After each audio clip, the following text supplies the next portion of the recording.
Hey everybody, this is your Right Geek and Honorary Man King, here with another video. Today, as promised, I am going to talk about my reactions to Earthworm Jim by Doug TenNapel. I went into this book completely cold because in the 90s when the game came out and the cartoon came out, I was in high school and I spent my afternoons after school watching St. Elsewhere on public television. And yes, I'm mentioning St. Elsewhere again. St. Elsewhere to me is like Hamilton to your boy Zach right now. Really obsessed with that show. It's kind of like a Twin Peaks, but for medical shows, in terms of how bizarre it is. But anyway, summa tangentum, let's get back to the topic of the video, which is Earthworm Jim. And despite getting into this cold, I really enjoyed it. I thought the art was absolutely beautiful and vibrant. It was wonderful to look at. And I agree with number one Marmaduke fan as far as his commentary goes on the humor of this book and how it works despite it being kind of random and silly Billy. And I was thinking about today, why is it that this humor works in Earthworm Jim, whereas in other books the silly Billy humor doesn't work?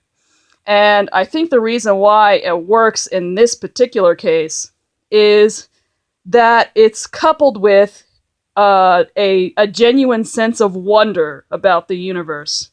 Instead of being the kind of hipster, ironic sort of silly Billy humor, it's something that's deeply sincere and deeply loving. It loves the world, essentially. So we have here, he thinks the cow and the bull are his mother and father, and the bull starts attacking him, and Earthworm Jim says, "Father is male bonding with me," which made me laugh out loud. I love ordinary Farmer Jim here and how he keeps trying to escape from this weirdo that he's encountered in his field. Goodbye, freak of nature. But eventually they become friendly with each other. Oh, I love this too. "Come to me, little bird, I want to touch nature." And then the bird bites him on the head. Gah, stop! I love that. And this is a good example of what I'm talking about, that sense of wonder about the world. I want to touch nature. I think that really captures what it's like to be new in the world. So I think that Marmaduke fan is right, too, in stating that this book would be very understandable for a 7 or an 8-year-old.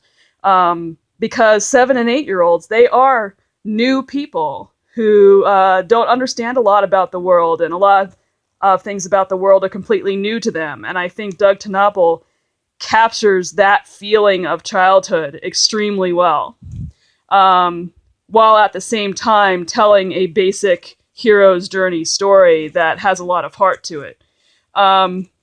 So yeah, this is a really good book. I don't know if it's still available, but if it is, you should get it. I think that if you're someone who listens to this channel, you would probably enjoy this a great deal. And yes, Doug TenNapel needs to